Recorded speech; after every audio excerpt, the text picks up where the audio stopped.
Fala galera do Mundo das Lutas, eu sou o Coutinho, você está no podcast MMA Ganhador e nessa semana vamos falar muito sobre o UFC Phoenix, que contou aí com a grande vitória de Kron Gracie. Tiveram 3 brasileiros em ação e a derrota de Cain Velasquez para Francis Ngannou. Mas antes eu lembro que você pode assinar o nosso podcast via iTunes, Android e Podflix e também pode seguir a nossa playlist no Spotify. Novidade para vocês não perderem nenhum episódio do nosso podcast MMA Ganhador.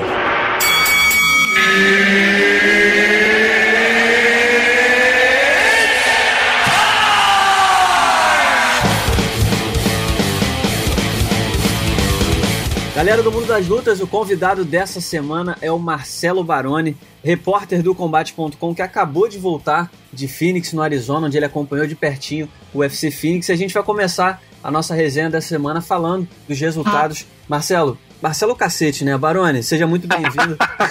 Seja muito bem-vindo ao nosso podcast MMA Ganhador. Obrigado, Coutinho. Obrigado aos amigos que acompanham aí. Ainda me adaptando ao fuso horário aqui, né? Cheguei essa terça-feira aqui ao Rio de Janeiro, mas pronto aí pra trocar umas ideias com um amigo.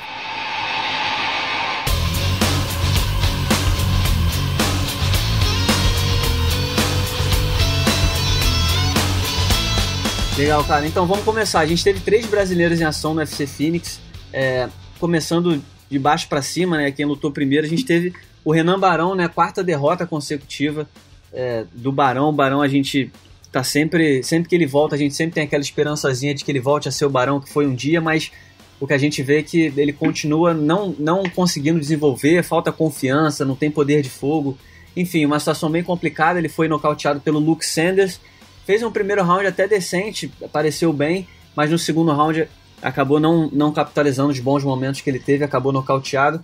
Como é que foi para você ver mais uma derrota do Barão? E o que você consegue projetar de futuro? Você acha que ele realmente pode ser cortado do UFC com mais essa derrota? Ou você acha que ele ainda pode se recuperar? Pois é, mais uma vez a gente fica na expectativa, né, de como é que o Barão vai se comportar na luta, se finalmente vai conseguir uma vitória contundente para de repente, a partir dela, né, botar a carreira no trilho outra vez.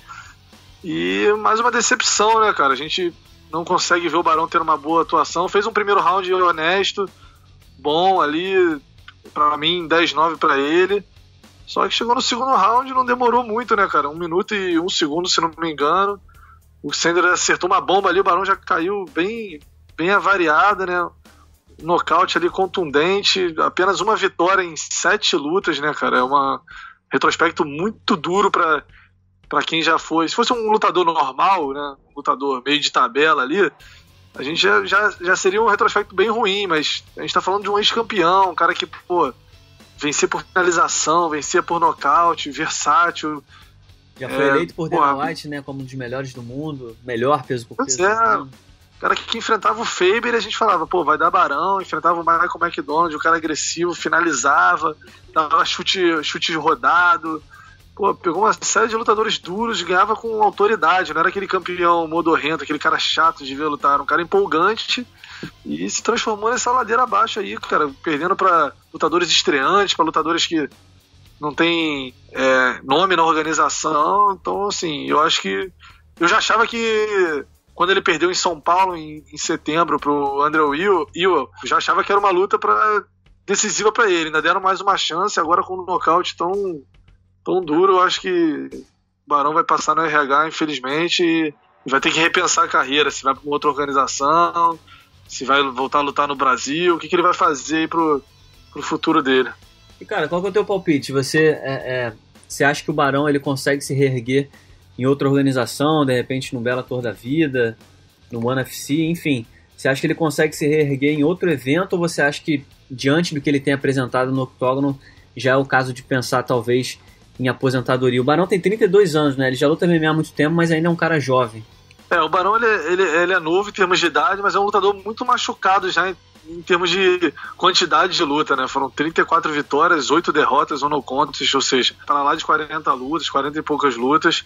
Então é difícil prever, mas eu acho que ele tem que repensar a carreira, ver o que não tá dando certo, porque ele já mudou de equipe, ele não venceu ainda como atleta da American Top Team, de repente dar 2 passos para trás, ir para um outro evento, pegar uns lutadores mais tranquilos até ele recuperar a confiança, mas frente ao que ele apresenta no UFC, né, cara, lutando contra caras desconhecidos e mesmo assim não ganhando, é difícil decifrar, né?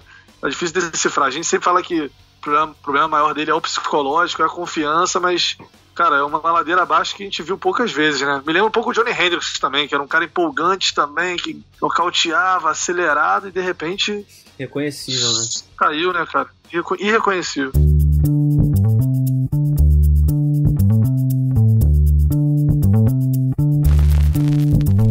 Fala, Barão, a gente teve também a vitória do Vicente Luque contra o Bryan Barberena. Foi uma lutaça, uma das melhores lutas do ano, na minha opinião. O Vicente começou bem no primeiro round. Do segundo e no terceiro, ele... acho que ele fez talvez a estratégia errada, né? Porque o Barberena aguenta porrada de igual um bicho, inacreditável o que ele aguentou de porrada. Mas o Vicente Luque conseguiu encontrar o queixo da forma certa a 6 segundos do fim, se eu não me engano, e conquistou um nocaute. Foi uma vitória emocionante.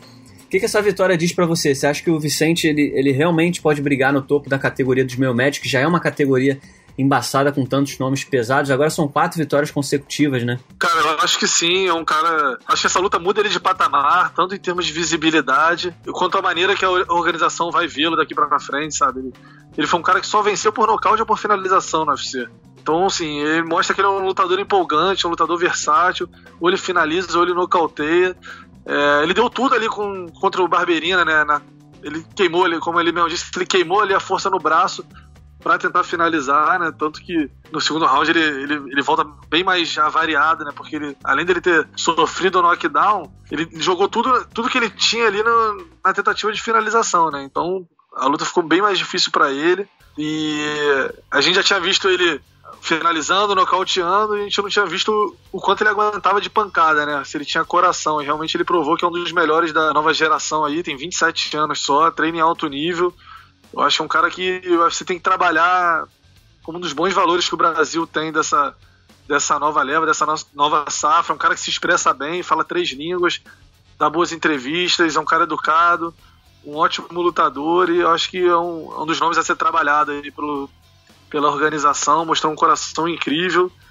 E o Barberena acabou, acho que, deixando ele sobreviver na luta, porque deu uns soquinhos ali, ganhava no volume, como mesmo o Vicente disse pra gente no pós-luta. Ele ganhava no volume ali, ele batia muito, mas não estava mais com tanta contundência. E aí vacilou, o Vicente Luque ali não perdoou, 4 vitórias seguidas, um retrospecto muito bom na carreira. Boa, Barone. Agora, antes da gente trocar essa ideia, eu tava lendo aqui, que eu não pude ler durante a Fight Week, mas estava lendo o perfil que você escreveu sobre o Kron Gracie, né, que foi outro grande nome desse UFC Phoenix. Muita expectativa em torno da estreia dele no UFC.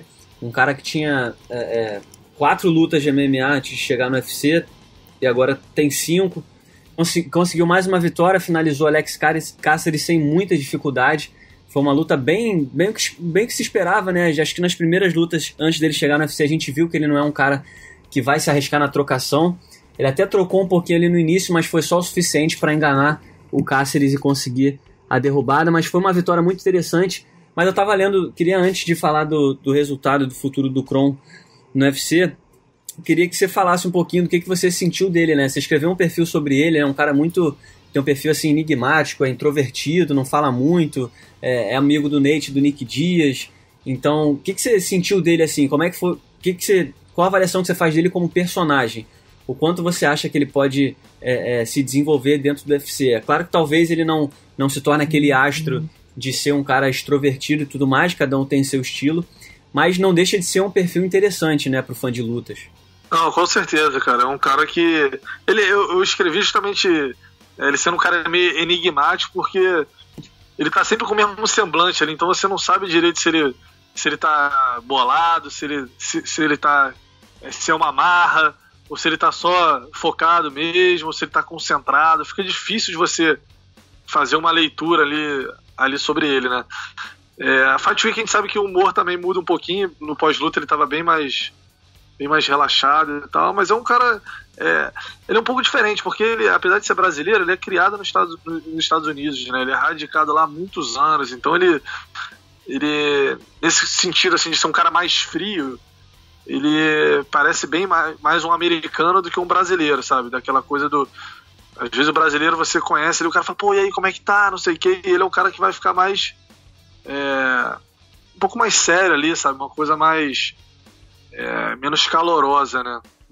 Mas a expectativa em torno dele era grande, né, cara? Pô, é um integrante da família Gracie, o que já seria motivo de interesse do público, e ainda por cima por ser filho do Rickson, né, que tem toda aquela coisa mítica em volta, aquela aura meio né, aquela coisa de lenda, e tinha uma expectativa muito grande. É um cara que, pô, desde que ele nasceu as pessoas falam, pô, é o filho do Rickson, e será que ele vai ser lutador de jiu-jitsu? Aí ele foi se tornando, e será que ele vai pra MMA? E será? Sempre tem uma pressão em cima dele, né? Esse é até o lema dele na academia, né? O apelido dele de infância era Ice Cream Cone, que eles chamavam de Cone, né? Que é em inglês Cone mesmo, só que eles faziam um trocadilho com o nome dele. E aí depois ele botou o Stay Cool Under Pressure, né? Que é o ficar calmo ali sob pressão. Ele é um cara que, quando ele tá encurralado, quando ele tá pressionado, quando ele tem muita coisa ali em cima dele, ele consegue reagir bem. Então foi isso que ele fez. Era uma estreia cheia de responsabilidade, né? Apresentou o nome da família, que não vencia no UFC há 25 anos. E ele deu conta do recado. Eu confesso que eu esperava uma luta um pouco mais dura, cara. Embora o Cáceres tenha sido o adversário sob medida ali, que é um cara que dá espaço, que não é brilhante no jiu-jitsu, ou seja, era um cara que, se o Kron levasse para baixo, ele ia finalizar, mas eu achei que por ele ser longo, ser um trocador, ele conseguisse durar um pouquinho mais na trocação, entendeu? E o que não foi, tudo que não aconteceu. Eu também achava, e até a próxima pergunta que eu ia te fazer, porque o Kron, ele já chegou diante de toda essa responsabilidade, essa pressão e tudo mais. Ele fez uma luta num card principal logo na estreia, ele chegou como o segundo maior favorito do evento, acho que só o Vicente Luque era mais favorito para vencer nas casas de apostas do que ele, e venceu fácil do jeito que foi. O Cáceres não é nenhum lutadoraço, mas é um cara bem rodado já na categoria, e o Kron tirou pra nada, foi uma vitória muito fácil, e o Kron já tá pedindo até um lutador ranqueado, né? Você acha que ele vai dar esse salto já rápido? Você acha que o UFC já vai jogar ele pra cima na categoria pra inventar esses caras, ou você acha que talvez o Kron tenha que ser um pouco mais cuidado, né? Como a gente gosta de chamar pela organização? Eu acho que a organização vai dar mais uma luta sob medida ali pra ele. É um cara bom, como é o Cáceres, é um cara bom, apesar de ser muito irregular. Mas eu acho que eles têm que trabalhar um pouco o Kron com paciência, entendeu? Tornar ele um cara conhecido aqui no Brasil. As pessoas não conhecem ele fora do jiu-jitsu. Vai ser um cara que agora vai tomar essa dimensão de saberem quem ele é. No jiu-jitsu ele é muito famoso há muito tempo. Um cara que a galera gosta de lutar, porque ele é finalizador, entendeu? Ele não é o cara do jiu-jitsu que ganha de todo mundo por pontos. Ele é o cara que finaliza, atropela. Então é um cara que as pessoas gostavam de ver lutar. Só que o MMA agora é uma coisa nova, né? O UFC é uma coisa muito maior do que o jiu-jitsu, né? Em termos de visibilidade. Então, de alcance, né? Então, acho que você tem que ter paciência para trabalhar, para tornar ele conhecido. Eu acho que botar ele no card de Curitiba, por exemplo, em maio, já seria uma forma de aproximar ele do público brasileiro, entendeu? Da imprensa brasileira, de poder divulgar o trabalho dele. Mas a informação que a gente descobriu lá nos bastidores é que antes da luta com o Cáceres, ele queria o André Filha. O UFC não quis dar, deu o Cáceres, mas a luta que ele queria era o Filha, já para tentar chegar contra um cara com mais nome até do que o do Cáceres, sabe? Ele já queria pegar logo alguém conhecido, alguém expressivo, assim, alguém que já pudesse jogar ele mais acima, mas o UFC acabou dando o Cáceres para ele. Tá chegando com vontade o Kron, então vamos torcer e vamos aguardar aí pros próximos capítulos.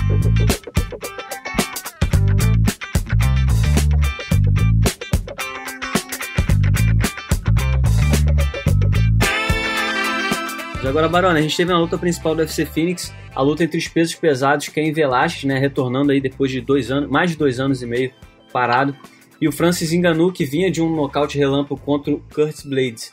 Primeiro, 26 segundos foi o que o Francis Ngannou precisou para nocautear o Cain Velasquez.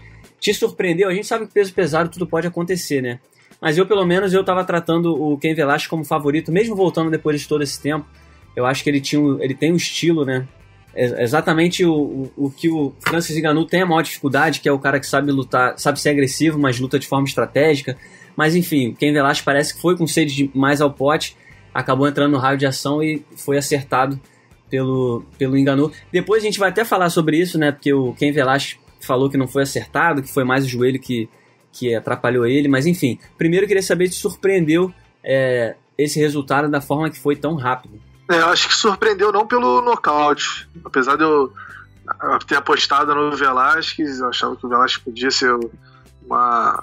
sair vitorioso, mas assim, o Ngannou é o cara que decide a luta com um golpe, isso aí é um fato, ele precisa de uma mão ali pra matar o adversário, só que, 26 segundos é aquela coisa que nem suou, né, aquela coisa que você fica assim, cara, já acabou.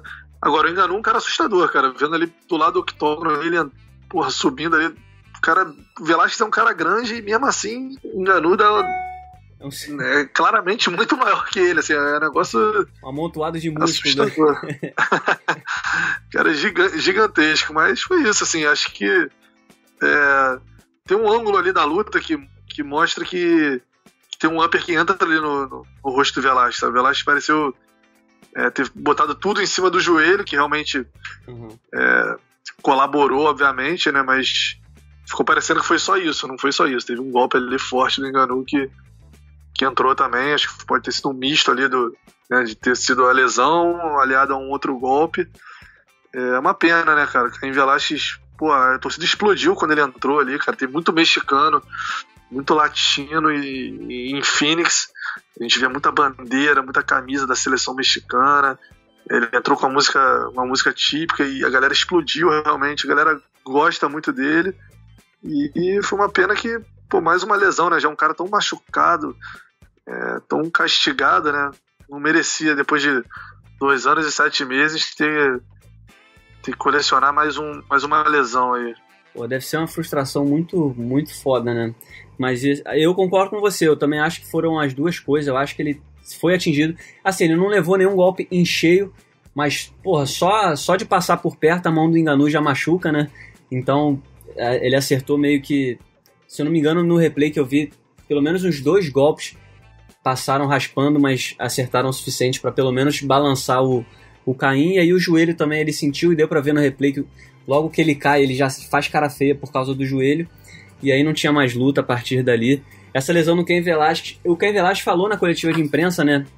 Você teve lá e viu de perto, mas ele falou na coletiva de imprensa, eu entendi pelo que eu assisti no YouTube, que ele deixou a aposentadoria meio que em aberto, né? Ele vai tentar entender o que aconteceu com o joelho e tudo mais, mas ele tinha falado antes, durante a semana, que se ele não conseguisse performar no seu máximo, e aí eu não sei se dá para avaliar isso em 26 segundos, ele disse que ele se aposentaria.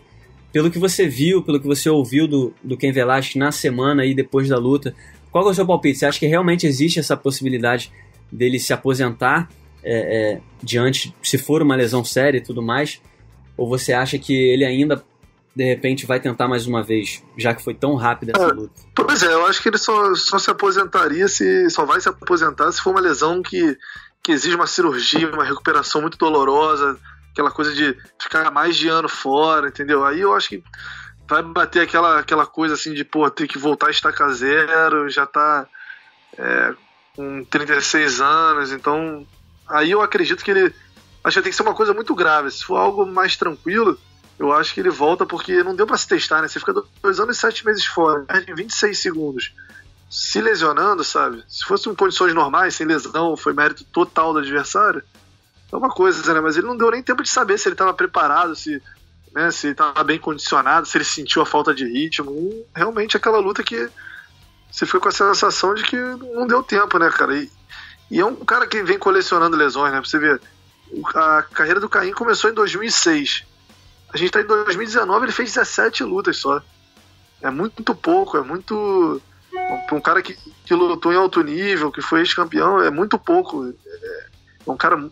É o famoso cara que sofre na pele mesmo, no corpo ali, os danos ali da carreira, cara. É sempre uma lesão, infelizmente, é sempre castigada. É complicado. Agora, passando pra gente finalizando, Baroni, a gente viu aí que nosso amigo, seu companheiro de trabalho aí no Combate.com, Rafael Marinho, reportou que o Kelvin Gastelum vai fazer a disputa do cinturão interino no UFC 236 contra o Israel Adesanya, dia 13 de abril. Ainda não tem cidade sede para esse evento. mas o Dana White não vai esperar aí a volta do Robert Whittaker. Então, Kelvin Gastelum versus Israel Adesanya. O que você achou do casamento dessa luta? Você acha que era mais ou menos esse o caminho ou você esperava algo diferente do UFC? Não, eu esperava esse caminho mesmo, cara. O Whittaker também é outro atleta que volta e meia tá se complicando com lesões, fica fora de algumas lutas por lesão. Infelizmente aconteceu essa em cima da hora ali em Melbourne, e eu acho que era o caminho mesmo. Quem ganhasse na luta do Adesanya com o Anderson se credenciaria a disputa. O Adesanya ganhou, a luta do Gastelum com o Whittaker acabou não rolando pela lesão do australiano, a questão da hérnia.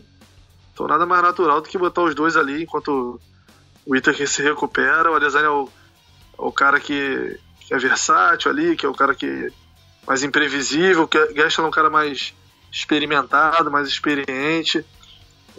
E eu acho que depois dessa luta do Adesanya com o Anderson aí, baixou um pouquinho o hype do Adesanya, já que o Anderson, depois de tanto tempo parado, fez uma luta dura contra o nigeriano. Então eu apostaria no Gastelum aí para ganhar essa luta e depois finalmente enfrentar o Whittaker. Tô contigo também tô achando que o Anderson deu uma segurada na onda do Adesanya e tô apostando muito mais no Gastelum agora. Embora tenha a diferença de envergadura que vai ser enorme, né? O Adesanya vai ficar gigante diante do Gastelum, mas tô contigo, tô achando que o Gastelum chega como favorito nessa luta. Agora tem uma outra parada também, né? A gente vai ter o Yoel Romero contra o Borrachinha em abril. Você acha que talvez isso signifique que se um dos dois se machucarem, o Borrachinha ganha chance pelo cinturão interino? Cara, é possível. A gente tem visto a UFC fazer muito isso, né? Botando lutas próximas ali, lutas do mesmo peso, com atletas envolvidos em situações parecidas para poder não deixar o card na mão, né? Então, essa luta do Borrachinha vai dizer muito onde o Borrachinha pode chegar, né, cara? Porque é uma parada indigesta, é o pior estilo de um adversário possível pro Borrachinha enfrentar. Um cara fortíssimo, um wrestler de alto nível.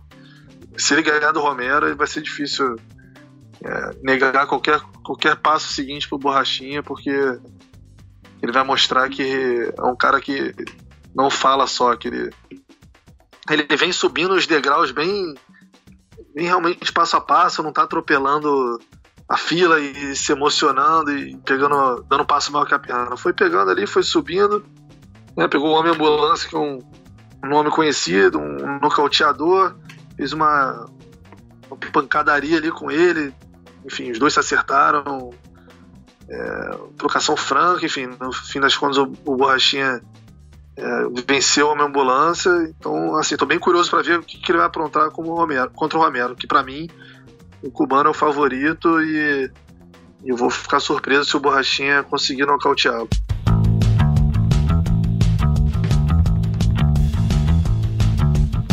Bom, Barone, agora pra gente encerrar o nosso papo, a gente vai ter aí no fim de semana o UFC Praga, com a luta principal do Thiago Marreta contra o Jan Blachowicz. Queria saber qual a sua expectativa. Essa luta acontece uma semana antes do UFC 235. Thiago Marreta, ele é o 6º colocado no ranking oficial, o Blachowicz é o 4º colocado. Você acha que uma vitória do Marreta coloca... O quanto você acha que uma vitória do Marreta coloca ele próximo de uma chance pelo cinturão?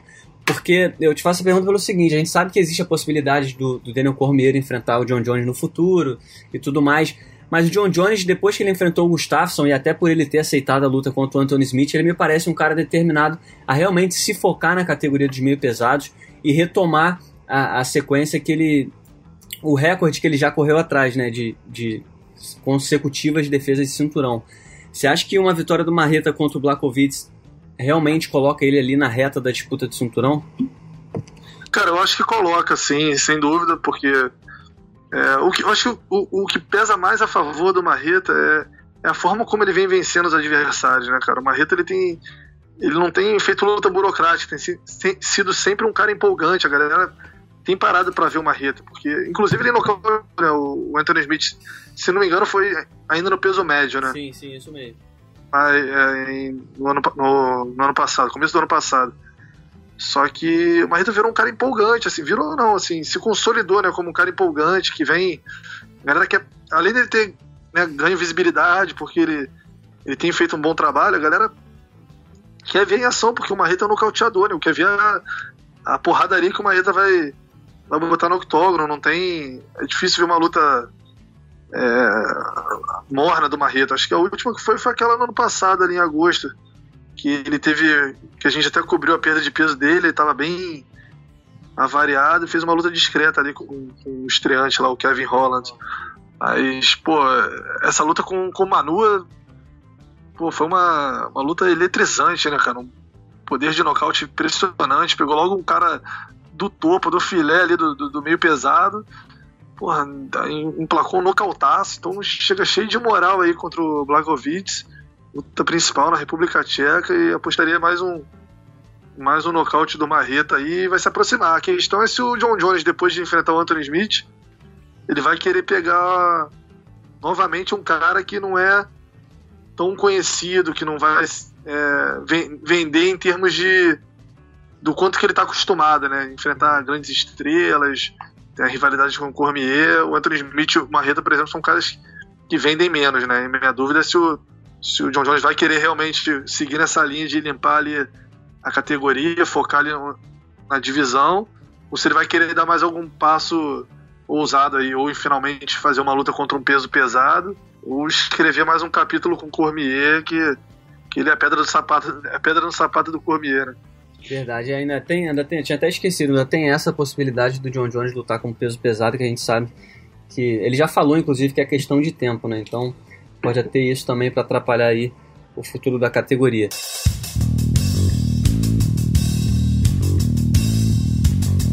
Mas, Baroni, muitíssimo obrigado mais uma vez pela participação aqui no podcast MMA Ganhador. Sempre um prazer fazer essa resenha com você. Muito obrigado.